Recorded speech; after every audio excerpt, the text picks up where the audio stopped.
Lebih detailnya nanti akan dibawakan oleh Dr. Dian Novitasari untuk spesialis penyakit dalam untuk endokrin dan untuk di rumah sakit RSUD Ya. Ya, oke. Waktu dan tempat aku silakan Coach. Baiklah, terima kasih Mbak Wahyu dan teman-teman, Bu Rina, Kak Putu, dari teman-teman dari PT AstraZeneca untuk acara kita pada hari ini, RTD, juga teman-teman sejawat semuanya. Jadi hari ini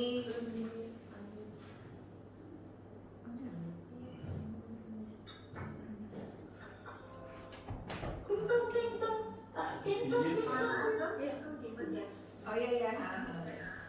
Oke.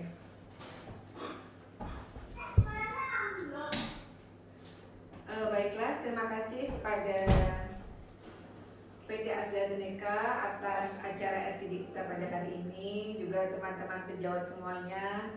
Di sore hari ini saya akan menyampaikan mengenai materi tentang bagaimana ya kita melakukan evaluasi tentang pendekatan pada pasien DM tipe 2. Jadi kita tuh sekarang berpikiran kalau misalnya kita menerapi pasien tuh kita sebaiknya tidak hanya berpikir tentang evaluasi saja, tapi juga tentang hal-hal yang lain dibalik dari komorbiditas pada pasien-pasien DM tipe 2 serta mortalitasnya. Jadi topik pada hari ini adalah rethinking the approach to managing type 2 diabetes mellitus. Mengevaluasi kembali tentang pendekatan pada pasien DM tipe 2.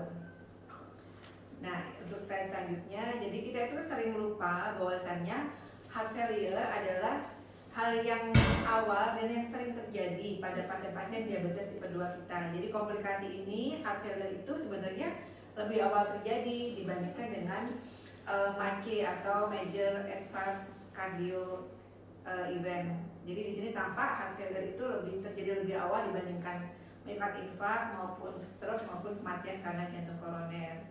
Sehingga kita harus mempertimbangkan tentang pengobatan awal pada pasien-pasien untuk mengurangi morbiditas maupun mortalitas dari heart failure atau gagal jantung. Ya. Selanjutnya slide ini menunjukkan efek dari heart failure ini merupakan salah satu hal yang harus kita pertimbangkan pada saat kita mau memilih obat anti diabetes. Bahwasannya tampak di sini pada pasien-pasien diabetes itu 2 dari 3 pasien itu sudah mempunyai left ventricle disease, pembesaran ventricle kiri dari 2 dari 3 pasien dengan DM tipe 2 dalam waktu 5 tahun terdiagnosis. Jadi maka di situ kita sebaiknya memikirkan untuk mengevaluasi kardiovaskular event yang akan dapat terjadi pada pasien-pasien diabetes mellitus kita, termasuk juga heart failure atau gagal jantung. Dan kemudian saat ini kita juga harus mempertimbangkan pasien-pasien gagal jantung kita ini jangan sampai mereka akan masuk pada hospitalized for heart failure atau HHF. Jadi memang pasien-pasien diabetes mellitus kita itu selalu kadang-kadang disertai dengan heart failure. Tapi bagaimana supaya heart failure itu tidak akan menyebabkan pasien itu untuk kemudian mengalami hospitalisasi atau perawatan. Nah, tampak di sini bahwasannya pada pasien-pasien diabetes mellitus itu sudah terjadi development dari heart failure lebih tinggi dibandingkan pasien-pasien yang non diabetes mellitus. Dan sekarang juga tampak bahwa heart failure hospitalization atau perawat inap untuk heart failure ini pada pasien diabetes itu juga lebih tinggi dibandingkan dengan pasien yang non diabetes mellitus. Nah, berikut ini adalah konsensus dari EDA-ASD tentang heart failure. Bahwasannya kita juga mau melihat bagaimana sih peran dari SGLT2. Jadi di sini kita membicarakan tentang Forxiga. Forxiga ini adalah SGLT2 inhibitor dan juga apa tempat dari GLP-1 receptor agonis pada cardiovascular outcome trial. Jadi di sini sudah ada yang namanya penelitian yang namanya DECLARE. Bahwasannya DECLARE ini merupakan penelitian yang menyampaikan tentang bagaimana obat-obatan ini tepatnya pada pasien-pasien dengan atherosclerosis cardiovascular disease atau dengan CKD. Jadi ginjal dan hati ginjal dan jantung menjadi tempat untuk kita mempertimbangkan terapi-terapi untuk pasien-pasien diabetes mellitus kita. Berikut ini teman sejawat sekalian merupakan cardiovascular outcome trial yang terbaru yang namanya adalah Declare TIMI 58 CV Outcome Trial. Di sini akan dilihat bagaimana kita menjawab pertanyaan-pertanyaan tentang manajemen diabetes mellitus terkait dengan komplikasi-komplikasi yang muncul. Nah, ini Declare TIMI 58 itu merupakan penelitian yang terluas, terus terbesar dan terlama tentang SGLT2 inhibitor sebagai cardiovascular outcome trial untuk melihat apakah ada relevan dari cardiovascular clinically endpoint dan bagaimana outcome terhadap renal pada pasien diabetes 2. Jadi di TIMI 58 ini melihat bagaimana relevansi komplikasi kardiovaskuler dan bagaimana relevansi komplikasi ginjal pada pasien-pasien diabetes 2. Penelitian ini tuh teman sejawat semua diikuti oleh 17.160 orang dan ini merupakan penelitian yang terbesar jumlahnya pada pasien-pasien dengan cardiovascular risk. Jadi ini baru pasien-pasien yang hanya menderita cardiovascular risk, jadi baru tahap resikonya belum terjadi. Nah, kemudian grup ini dibagi menjadi dua, di mana diberikan placebo dan diberikan Forxiga atau dapagliflozin 10 mg per hari. Nah, apa endpointnya? Apa tujuan dari trial ini? Yaitu untuk yang pertama adalah untuk melihat bagaimanakah MACE atau Major Advanced Cardiovascular Event, tentang kematian kardiovaskuler, tentang myocardial infarct dan tentang stroke. Dan juga kita akan melihat yang kedua, bagaimana sih angka hospitalisasi atau rawat inap untuk heart failure pada cardiovascular death atau kematian. Jadi di sini secondary endpoint-nya adalah melihat bagaimana gangguan ginjal dan apa saja kematian yang terjadi pada pasien-pasien itu. Jadi Declare ini merupakan penelitian yang komprehensif tentang dapagliflozin dan merupakan penelitian yang penting untuk melihat cardiovascular event terkait sebagai komplikasi dari diabetes mellitus. Bapak Ibu sejawat sekalian, ini menunjukkan dari hasil dari perbandingan dari beberapa CV outcome trial, di mana ada MREC outcome, ada Canvas, dan ada Declare. Ini merupakan penelitian-penelitian tentang SGLT2 terkait dengan komplikasi-komplikasi terhadap cardiovascular eventnya. Jadi di sini tampak bahwa memang yang terbesar adalah Declare, jumlahnya adalah paling banyak, dan pasien-pasien juga baru ada pada tahap jumlah dari pasien yang established juga lebih sedikit, dan akan dilihat ke depannya tentang risk factor-nya. Bagaimanakah hasil dari Declare ini? Di sini menunjukkan bahwa Declare itu menyampaikan bagaimana keamanan untuk kardiovaskuler pada tipe 2 population pada kardiovaskular resikonya. Jadi di sini dilihat bagaimana pasien-pasien ini mengalami resiko kardiovaskuler diamati masing-masing dari 3 studi ini, baik yang MPARE, Canvas maupun Declare. Tampak di sini bahwasannya memang kriteria untuk resiko kardiovaskuler itu yang paling besar ada tampak pada studi Declare ini. Nah, sekarang bagaimana dengan endpoint yang didapatkan dari Declare study ini? Dari sini untuk primary endpoint tentang hospitalized heart failure atau cardiovascular death, tampak di sini dibandingkan placebo, dapagliflozin atau Forxiga 10 mg-nya adalah lebih rendah, di mana eventnya adalah 417 event dari jumlah yang tadi didapatkan, yaitu 5.000 peserta, seperti itu. Dan kemudian ini adalah perbandingan untuk Declare mengenai hasil terhadap MACE dan hasil terhadap hospitalized heart failure. Tampak di sini bila dibandingkan dari 3 studi, baik Declare, Canvas maupun MPARE, dan ini adalah untuk multiple risk factor-nya. Untuk Declare itu memang yang paling superior dibandingkan dengan studi-studi yang sebelumnya. Demikian juga juga dengan established dengan heart failure untuk pasien-pasien yang sudah mempunyai cardiovascular disease maupun yang baru risk cardiovascular risk-nya. Tampak di sini hasil-hasil yang muncul di mana kita memang lebih memberikan gambaran yang lebih nyata untuk menggambarkan bagaimana cardiovascular risk dan hospitalized heart failure pada pasien-pasien ini. Dan kemudian ini adalah bagaimanakah dapagliflozin ini mencegah terjadinya heart failure pada pasien-pasien yang sebelumnya memang mempunyai cardiovascular established dan heart failure sebelumnya. Jadi kalau dilihat dari perbandingannya di sini, bagaimana hospitalized heart failure pada pasien-pasien dengan penyakit kardiovaskular sebelumnya, di sini tampak 0,78, di mana masuk dalam range dari hazard ratio dan confidence intervalnya yaitu 0,63 dan 0,97. Dan untuk pasien-pasien yang baru mempunyai faktor risiko untuk rawat inap hospitalisasi heart failure itu adalah 0,64. Dan ini adalah untuk histori dari heart failure-nya, baik yang sudah mendapatkan heart failure sebelumnya, hospitalisasinya adalah 0,73, sedangkan yang no prior heart failure itu adalah 0,73.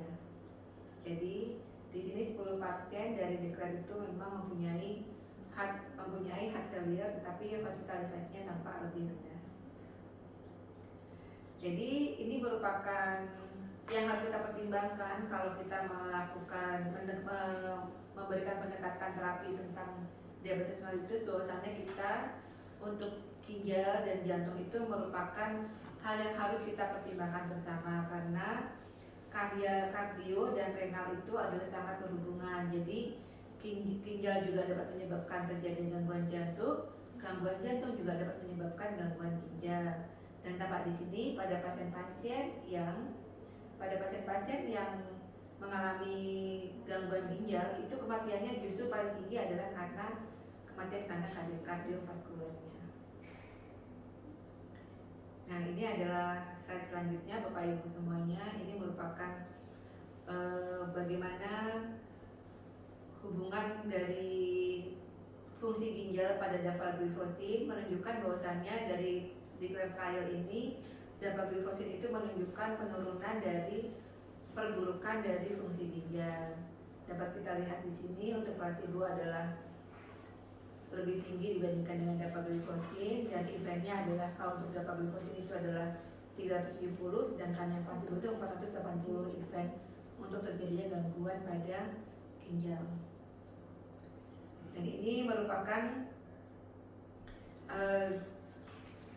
komponen ginjal dan keseluruhan penyebab kematian. Tampak di sini untuk pada pasien-pasien yang GFR-nya di atas 40, di bawah 60, dan adanya kematian karena ginjal, adanya kematian karena kardiovaskuler, dapagliflozin ini lebih baik dibandingkan dengan placebo, yaitu 43 untuk dapagliflozin, 5,6 untuk placebo, dengan hazard ratio yang masih dalam range confidence interval yaitu 0,76.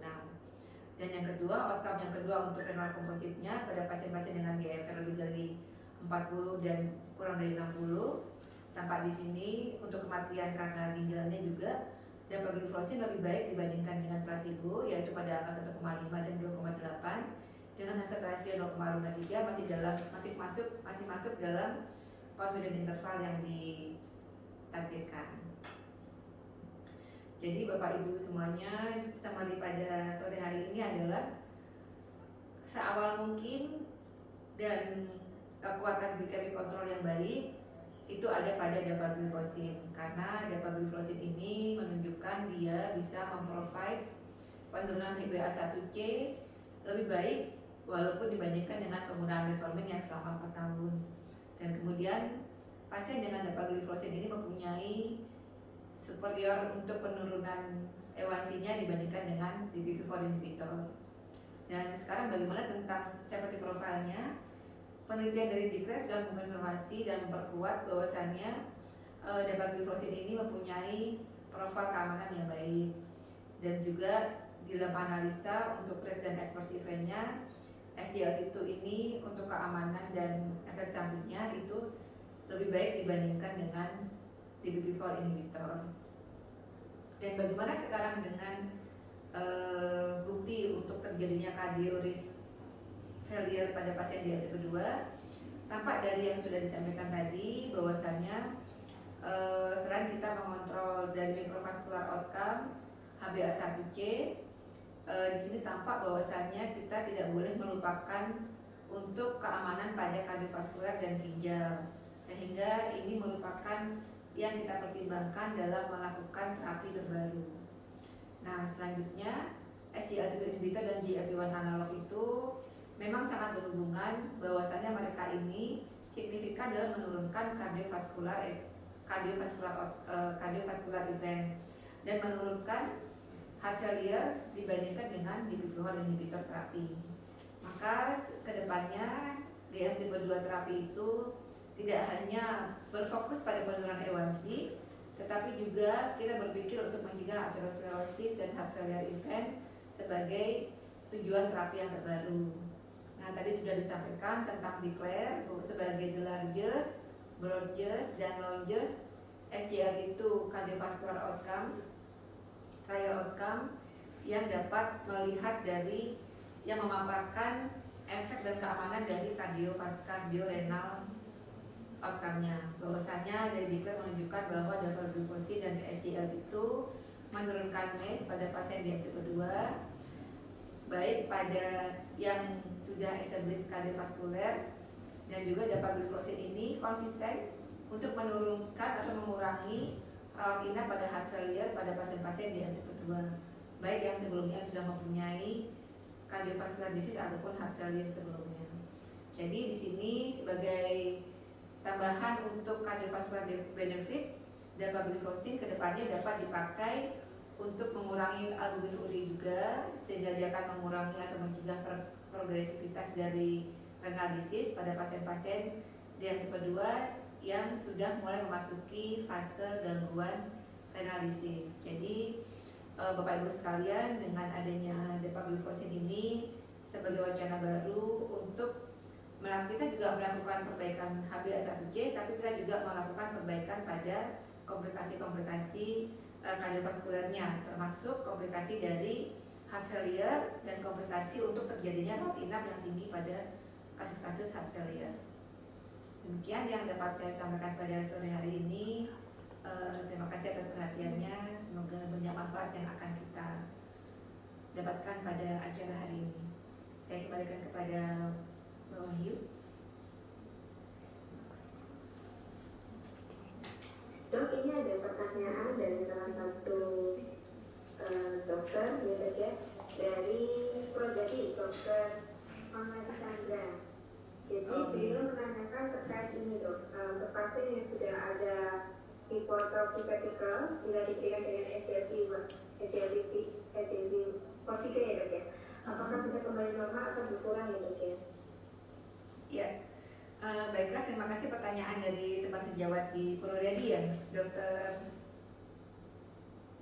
Dokter Pamela Chandra dok. Oke, jadi memang untuk dapagliflozin ini karena dia merupakan golongan dari SGLT2 inhibitor, maka tentunya dia akan bisa mengurangi volume overload pada kasus-kasus diabetes mellitus yang sudah mempunyai komplikasi kardiovaskuler ataupun heart failure. Nah, untuk apakah nantinya akan dapat terjadi pembesaran jantung yang kembali normal lagi, itu juga tergantung dari jenis atau berat ringannya dari left ventricle hypertrophy yang sudah ada. Setidaknya dengan adanya dapagliflozin ini, maka pada pasien-pasien dengan heart failure biasanya itu ada dua hal yang berperan, yaitu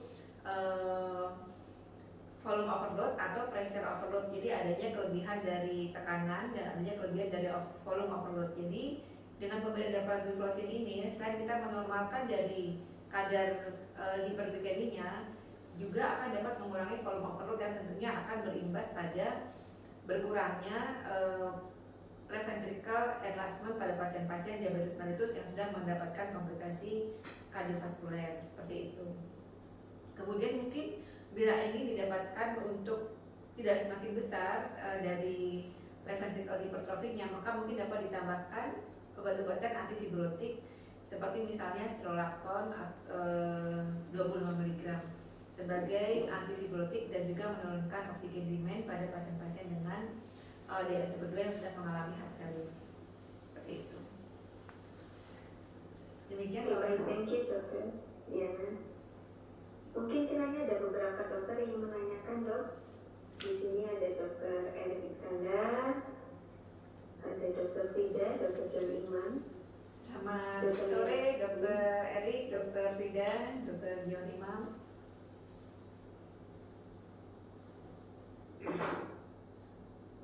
Ya, sore. Halo Pak Erik. Ya, mana? Sehat semua. Ya, mohon doa restunya Pak Erik, kita semua sehat selalu dalam menghadapi pandemi yang belum tahu kapan berakhir. Ya. Semoga kehidupan yang penting sehat. iya kembali normal lagi ya. Iya, ya. Seperti itu. Mungkin dokter Erik mau menanyakan atau sharing case dok? Enggak, saya rasa udah cukup bagus kok. Selama ini cuma tempo hari aja yang metformin diisukan, ternyata kan tuh mungkin coatingnya aja yang nggak betul ya. Iya. Iya. Tapi nyatanya kan di sini Korsiga nggak ada dampaknya sama sekali kok. Bagus kok. Apa-apa. Betul. Jadi memberikan wacana baru ya Pak Erik untuk kita sekaligus memperbaiki komplikasi di jantung maupun di ginjal ya. Iya. Betul, nggak apa-apa. Hasilnya bagus kok. Ternyata ya nggak efek sampingnya yang nggak ada. Terus hasil daripada pemeriksaan dari gula darah puasa harga statusnya bagus kok. Ya, dan tensi ya Pak Erik ya, jangan lupa ya, tensi juga jadi ikut bagus ya. Oh iya, iya, iya. Dan lebih sering ya. Betul, jadi muda lagi. Nah, betul, betul.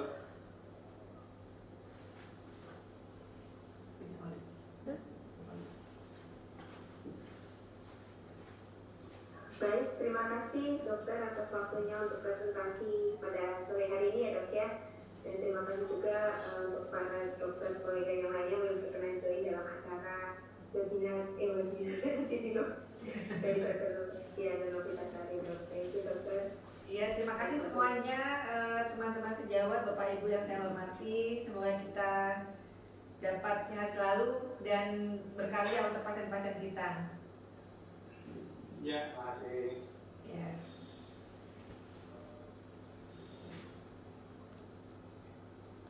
Terima kasih Mbak Wahyu dan tim atas acara pada hari ini. Assalamualaikum warahmatullahi wabarakatuh. Izin dulu. Waalaikumsalam. Thank you dok.